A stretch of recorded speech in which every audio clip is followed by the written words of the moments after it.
Assalamualaikum warahmatullahi wabarakatuh. Hari ini saya akan mulai untuk memberikan ulasan tugas Anda berikutnya ya, yaitu mengenai kartu soal yang uraian. Nah, seperti biasa, sebelum kita mengulas tugas, terlebih dahulu saya akan memberikan sedikit informasi berkait dengan pembuatan atau penulisan soal uraian. Nah, jadi dalam menulis soal uraian itu diperlukan ketepatan dan kelengkapan dalam merumuskannya. Nah, ini ya, ketepatan yang dimaksud adalah materi yang ditanyakan itu tepat diujikan dengan bentuk uraian. Nah, pada umumnya yang ditanyakan atau materi yang ditanyakan dalam bentuk uraian itu adalah keterampilan. Nah, secara umum nih ya, tujuan pembuatan soal uraian itu ada menuntut peserta didik untuk mengorganisasikan gagasan dengan cara mengemukakan atau mengekspresikan gagasan secara tertulis dengan menggunakan kata-katanya sendiri. Nah, ini harus menjadi perhatian teman-teman semuanya ya, bahwa ada hal-hal yang harus diperhatikan ketika Anda itu memilih KD ini kira-kira cocok tidak ya saya buat untuk soal uraian itu, ini salah satu yang dipertimbangkan ya. Jadi ketika nanti anak atau peserta didik itu menjawab, kira-kira proses menjawabnya itu apakah peserta didik itu hanya sekedar menjawab secara objektif atau peserta didik itu bisa mengorganisasikan gagasannya gitu ya. Ketika dia bisa mengorganisasikan gagasannya dengan cara ini ya, salah satunya adalah mengekspresikan gagasan secara tertulis menggunakan kata-kata sendiri, itu bisa dijadikan pertimbangan bahwa oh KD ini bisa dijadikan sebagai soal uraian begitu ya. Jadi salah satu pertimbangannya adalah ini. Kemudian kelengkapan yang dimaksud itu dia meliputi ini kelengkapan perilaku yang diukur yang digunakan untuk menetapkan aspek yang dinilai dalam pedoman penskoran. Nah, jadi yang harus diperhatikan berikutnya dan ini yang paling banyak kesalahan yang terjadi ya. Terkadang Anda itu belum memberikan ini kelengkapan perilaku atau aspek yang harus diukur itu apa, itu Anda kebanyakan ya, sebagian besar itu belum memberikan aspek ini gitu. Nah, hal yang paling sulit dalam penulisan soal uraian ini adalah menyusun pedoman penskoran ya.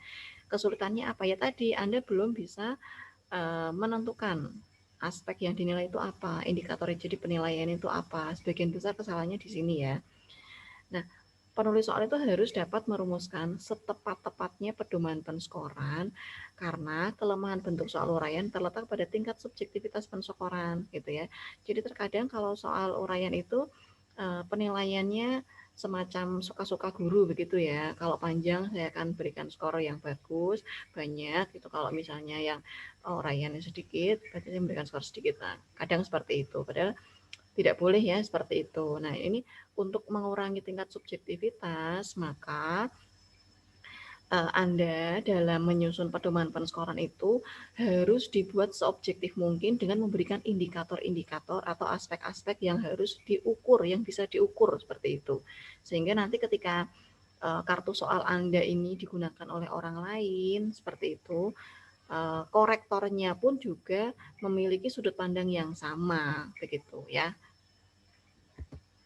Nah, untuk konstruksi soal uraian ini terdiri atas 3 hal pokok ya. Jadi yang pertama adalah dasar pertanyaan ya, yang bentuknya itu stimulus ya. Ini untuk soal uraian boleh ada, tidak pun juga tidak apa-apa ya. Jadi stimulusnya boleh diberikan stimulus, tidak pun juga tidak apa-apa. Kemudian dasar pertanyaan itu sendiri, lalu pedoman penskoran. Nah, untuk kaidahnya sendiri sama ya, setiap soal itu pasti memiliki kaidah, baik mulai dari materi, struktur maupun bahasanya. Nah, untuk penulisan soal uraian ini, kaidah penulisan materinya itu yang pertama harus sesuai dengan indikator. Jelas ya ini ya. Setiap pertanyaan harus diberikan batasan jawaban yang diharapkan. Nah, batasan jawaban ini bentuknya adalah rambu-rambu jawaban. Jadi dalam membuat soal uraian, khususnya uraian bahasa Indonesia, itu uraiannya sifatnya bukan uraian objektif ya. Jadi harus diberikan rambu-rambu jawaban. Kemudian materi yang ditanyakan harus sesuai dengan tujuan pengukuran. Kemudian materi yang ditanyakan harus sesuai dengan jenjang jenis sekolah atau tingkat kelasnya. Kemudian untuk konstruksinya menggunakan kata tanya atau perintah yang menuntut jawaban terurai. Jadi ini bedanya perbedaan dengan soal pilihan ganda kemarin ya. Jadi kalau konstruksi soal pilihan ganda itu kan berupa pernyataan ya. Tapi kalau untuk soal uraian ini berupa kata tanya atau perintah yang menuntut jawaban terurai. Jadi ada kata tanya atau kata perintahnya. Kemudian ada petunjuk yang jelas tentang cara mengerjakan soal. Setiap soal harus ada pedoman penskorannya. Kemudian tabel, gambar, grafik, peta, atau jenisnya disajikan dengan jelas, terbaca, dan berfungsi jika ada. Ya. Kemudian untuk kaidah kebahasaannya, yang pertama rumusan kalimatnya itu harus komunikatif, jelas. Komunikatif itu mudah dimengerti sehingga siswa itu menjawab soal sesuai dengan yang diperintahkan.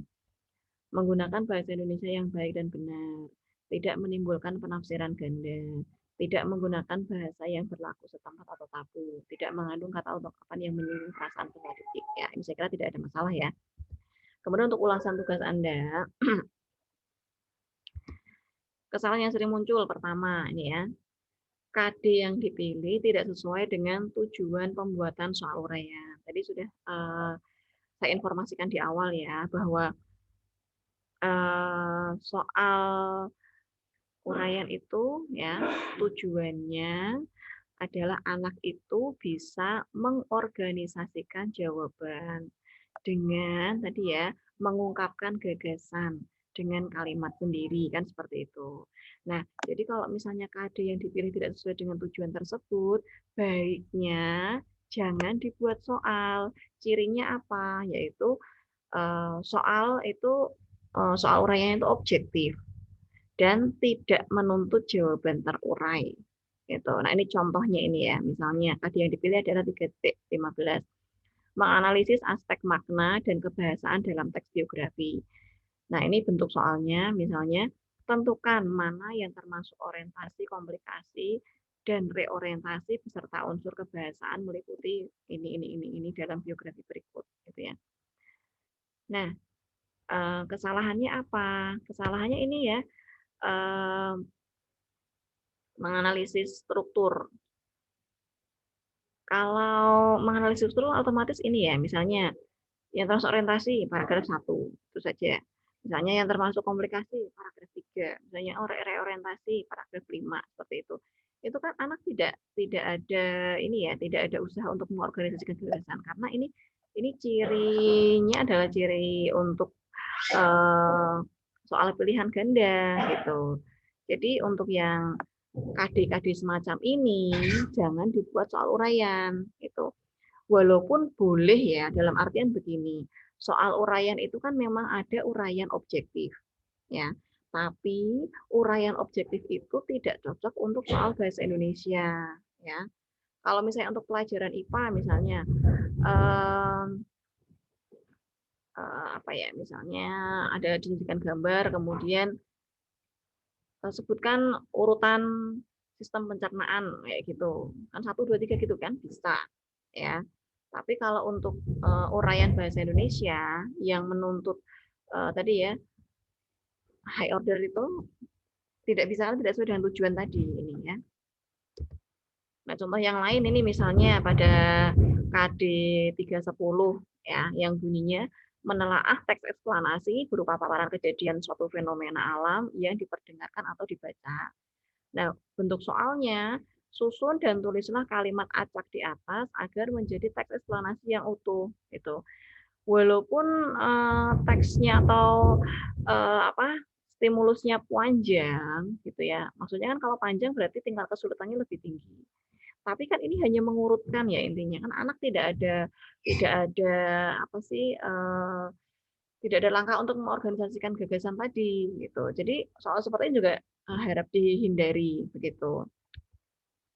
Baiknya bagaimana? Nah ini ya, tadi dalam konteks mata pelajaran bahasa Indonesia, soal uraian itu tujuannya adalah untuk mengorganisasikan gagasan dengan cara mengemukakan atau mengekspresikan gagasan secara tertulis dengan menggunakan kata-kata sendiri. Nah, sebaiknya gitu ya, menggunakan KD keterampilan untuk soal uraian mata pelajaran bahasa Indonesia. Tadi saya contohkan ya, kalau misalnya untuk mata pelajaran yang lain yang memang soal uraiannya adalah soal uraian objektif, ya boleh saja gitu. Karena memang salah satu bentuk soal uraian itu ada, soal uraian objektif itu ada, begitu. Tapi soal uraian objektif ini tidak cocok untuk mata pelajaran bahasa Indonesia. Nah, boleh kok gitu ya menggunakan KD pengetahuan, tapi yang memang memenuhi tujuan gitu ya, memang memenuhi tujuan yang untuk mengorganisasikan gagasan tadi. Misalnya begini, anak diminta untuk menganalisis unsur, unsur ya, bukan struktur ya. Kalau struktur kan bisa paragraf ini. Tapi kalau misalnya unsur, misalnya ini ya pada teks puisi, anak diminta untuk menganalisis unsur batin, gitu ya, atau unsur fisiknya. Itu kan anak harus menguraikan juga, ya kan? Kalau menguraikan amanat, menguraikan tema, itu kan anak juga harus menguraikan. Dia mengorganisasi gagasannya. Menganalisis unsur-unsur novel atau cerpen gitu ya, ada unsur intrinsik, ekstrinsik, itu kan anak juga menguraikan ya, dia mengorganisasi gagasan, jadi boleh. Tapi kalau struktur kemudian mengurutkan seperti tadi contoh yang tadi, itu sebaiknya dihindari gitu ya. Semoga Anda bisa membedakan ya. Jadi KD-KD yang memang bisa eh, melatih anak untuk mengorganisasi gagasan itu seperti apa gitu ya. Nah, kemudian kesalahan yang sering muncul berikutnya ini ya, rambu-rambu jawaban itu tidak tepat. Cirinya ya, ini ya yang terlihat dalam pekerjaan Anda, rambu-rambu jawaban itu mengulang bunyi soal atau mengulang perintahnya. Nah, itu namanya bukan rambu-rambu jawaban ya. Misalnya begini, ini soal nomor 41 ya. Tuliskan kembali teks cerita dengan judul Timun Mas dengan menggunakan bahasamu sendiri. Jadi misalnya apa sih sudah ada teks ya Timun Mas. Kemudian ini anak diperintahkan untuk menuliskan kembali. Nah, kemudian dituliskan rambu-rambu jawabannya seperti ini. Terdapat teks narasi dengan judul Timun Mas. Peserta didik diminta untuk menuliskan kembali teks narasi tersebut. Ini kan berarti bukan rambu-rambu jawaban ya. Ini semacam hanya soal atau perintahnya ditulis kembali atau berupa ini malah indikator indikator soal ya. Ini tidak tepat. Ini namanya bukan rambu-rambu jawaban. Kemudian contoh yang lain ini menemukan contoh yang lain misalnya soal nomor 42. Tuliskan teks cerita fantasi dengan tema persahabatan. Rambu-rambu jawabannya terdapat soal uraian, peserta didik diminta untuk menciptakan teks narasi. Kemudian bawahnya ada contoh teks apa namanya teks cerita fantasinya ya. Ini juga bukan rambu-rambu jawaban ya, karena tidak ada indikatornya. Ini nanti kalau misalnya anak menjawab batasan benar salahnya seperti apa kan tidak jelas begitu ya. Nah, ini merupakan rambu-rambu jawaban yang tidak tepat. Nah, baiknya bagaimana gitu ya? Buatlah batasan jawaban berupa pokok-pokok informasi ya atau indikator yang harus dipenuhi dalam menjawab soal. Nah, dalam rambu-rambu jawaban Anda boleh ya memberikan contoh jawaban ideal boleh gitu ya. Tapi yang pokok atau yang intinya itu adalah pokok-pokok informasi atau indikator-indikator yang harus dipenuhi dalam menjawab soal. Misalnya begini ya rambu-rambu jawabannya pada soal tadi, soal yang nomor 41 tadi ya, contoh rambu-rambu jawabannya seperti ini. Siswa membuat cerita Timun Mas dengan bahasa sendiri dan memperhatikan kaidah bahasa serta struktur narasi yang kaidah bahasa disebutkan. Kaidah bahasanya apa saja? Ya, misalnya kalimat dengan konjungsi waktu, kemudian menggunakan apa seperti itu. Kemudian struktur narasinya misalnya ya, mulai dari orientasi sampai dengan eh, resolusi gitu dengan tepat gitu. Jadi ada indikatornya gitu ya. Kemudian setelah misalnya Anda berikan batasan seperti ini, baru bawahnya Anda bisa memberikan contoh contoh membuat cerita Timun Mas dengan bahasa sendiri itu seperti apa, gitu, jawaban ideal. Walaupun tidak harus sama persis ya, jawaban Anda tidak harus sama persis dengan Anda, yang penting ini, memenuhi ini loh, memenuhi, indikatornya ini, ya. Ada 3, bahasa sendiri, kaidah bahasanya tepat, kemudian struktur narasinya juga tepat, gitu. Kemudian untuk yang nomor 42 tadi, contoh rambu-rambu jawabannya seperti ini. Siswa menulis teks narasi dengan tema persahabatan, dengan memperhatikan kaidah bahasa. Kaidah bahasanya apa disebutkan ya, dituliskan ya. Dituliskan, kemudian struktur narasinya apa juga dituliskan dengan tepat. Jadi nanti ketika nanti membuat pedoman penskoran ya, pedoman penskorannya itu yang menyesuaikan indikator ini gitu. Nanti saya contohkan di bagian bawah ya. Kemudian kesalahan yang sering muncul berikutnya, ya ini ya. Rambu-rambu jawaban itu tidak ada batasannya. Nah, cirinya dalam tugas Anda itu hanya berisi uraian jawaban sesuai persepsi pembuat soalnya gitu. Jadi tidak ada pokok-pokok tadi ya. Indikatornya tidak ada. Misalnya ini ya. Buatlah kembali ringkasan dari cerita hikayat tersebut. Ini contoh soalnya. Kemudian contoh rambu-rambu jawabannya seperti ini. Jadi tidak ada indikator-indikator penentu benar salahnya, tapi langsung diberikan ringkasannya gitu loh. Langsung diberikan ringkasannya, yang ringkasan ini sesuai dengan persepsi si pembuat soal. Padahal kan belum tentu anak itu nanti jawabannya sama seperti ini gitu ya. Kalau seperti ini namanya kunci jawaban. Nah, artinya kalau tidak sama, tidak sesuai, salah seperti itu. Nah, itu tidak boleh ya seperti ini. Nah, baiknya bagaimana? Nah, ini silakan buatlah batasan jawaban yang berupa pokok-pokok informasi atau indikator yang harus dipenuhi dalam menjawab soal. Nah, ini boleh ya diberi contoh jawaban ideal. Misalnya begini, rambu-rambu jawabannya tadi ya, berdasarkan soal yang tadi, siswa membuat ringkasan dengan bahasa yang sama dengan sumber. Namanya ringkasan itu beda dengan ikhtisar ya. Kalau ikhtisar itu kan bahasanya dengan bahasa sendiri. Tapi kalau ringkasan itu kan harus bahasanya itu bahasa sumber. Kemudian berisi pokok-pokok informasi berikut. Jadi misalnya ada 1, 2, 3, 4, 5 yang informasi pokoknya ini harus ada informasi pokoknya. Walaupun nanti diuraikan dengan bahasa anak ya, secara urut. Nah ini berarti ada tiga pokok apa sih namanya, 3 pokok batasan ya, yang kemudian menentukan anak itu jawabannya benar atau salah. Kalau memenuhi 3 indikator ini, ya berarti benar gitu. Kalau tidak memenuhi 3 indikator ini, berarti disesuaikan, yang tidak memenuhi mana. Nanti diberikan skor sesuai dengan batasan yang benar gitu. Nah, kemudian kesalahan berikutnya yang sering muncul nih ya. Ini yang paling banyak ya, yang paling banyak yang sering muncul itu selain rambu-rambu jawaban adalah pedoman penskoran. Ya, jadi pedoman penskorannya itu cenderung tidak objektif gitu ya. Cirinya apa ya? Pada pekerjaan Anda itu menggunakan kalimat tanpa ukuran yang jelas. Jadi misalnya, peserta dapat membuat ringkasan cerita hikayat sesuai isi teks sebelumnya.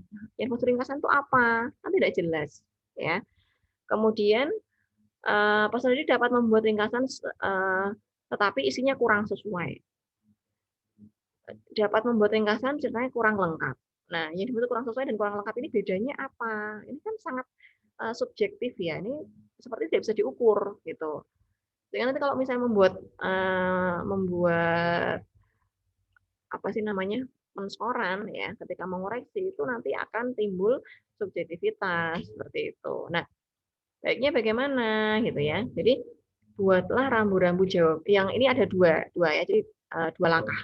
Yang pertama, buat dulu rambu-rambu jawaban yang objektif ya. Ada indikator yang jelas gitu ya. Tadi ya sudah saya contohkan. Baru kemudian buat pedoman penskorannya itu dengan ukuran yang jelas. Ukurannya apa ya? Ukurannya itu indikatornya tadi ya.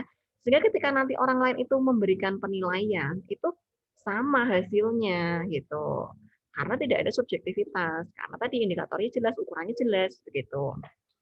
Nah, contohnya ini ya, tadi dengan misalnya rambu-rambu jawaban seperti ini kan siswa membuat ringkasan dengan bahasa yang sama dengan sumber. Kan disebut ringkasan itu kan ketika bentuk ringkas tapi bahasanya sama dengan sumber, kan bentuknya ringkas, bahasanya sama dengan sumber, kemudian ada 5 pokok informasi 1, 2, 3, 4, 5 ini, kemudian disusun secara urut kan begitu ya.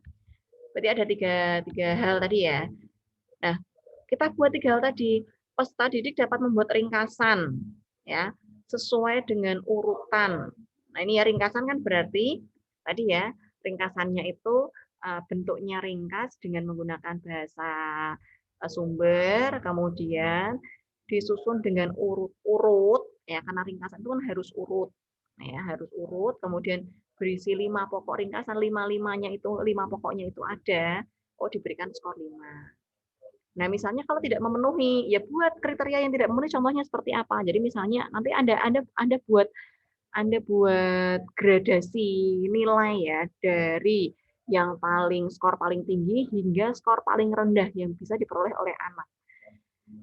Nah, kemudian misalnya bawahnya, peserta didik itu dapat membuat ringkasan sesuai dengan urutan, ini masih urut ya, tapi kok hanya 4 pokok ringkasan, kita berikan skornya 4 gitu. Kemudian bawahnya lagi misalnya peserta didik dapat membuat ringkasan, tapi tidak urut gitu ya, tidak urut berisi 4 pokok ringkasan. Berarti nanti skornya 3 begitu dan seterusnya sampai dengan skor paling rendah. Bisa 0 atau 1 begitu. Nah, Bu, bagaimana sih saya harus membuat kriteria penskoran ini, artinya angkanya itu loh. Kalau angkanya ini tidak ada aturan baku ya, artinya begini, ketika Anda memberikan angka 1, 2, 3, 4, 5, itu semua bergantung dengan total skor yang nanti anak itu capai. Jadi misalnya begini, dalam sebuah paket soal yang terdiri atas soal pilihan ganda dan juga soal uraian, itu kan ada cara membuat penskorannya. Jadi misalnya kalau pilihan ganda, 50 soal pilihan ganda. Satu soal itu nanti skornya 1 misalnya. Jadi kalau 50 soal kan total skornya ada 50. Nah, misalnya dalam satu paket soal itu mau dibuat total skornya 100, maka kalau berisi 5 soal uraian, ya silahkan 5 soal uraian itu nanti Anda atur sehingga totalnya bisa menutup 100 tadi. Misalnya 50 ya, 50 misalnya soal nomor 1 mau dibuat totalnya 20 tidak masalah. Soal nomor 2 misalnya mau dibuat total skornya 15 tidak masalah. Seperti itu. Kebijaksanaan ya, berdasarkan tingkat kesulitan soal yang Anda buat. Seperti itu. Baik. Ini cukup ulasannya. Semoga ulasan yang saya berikan ini memberikan petunjuk Anda untuk merevisi. Ini ya, silahkan yang belum mengunggah tugas juga segera diunggah. Kemudian yang masih salah, silahkan nanti segera direvisi kembali. Begitu, terima kasih atas perhatian Anda. Saya akhiri. Wassalamualaikum warahmatullahi wabarakatuh.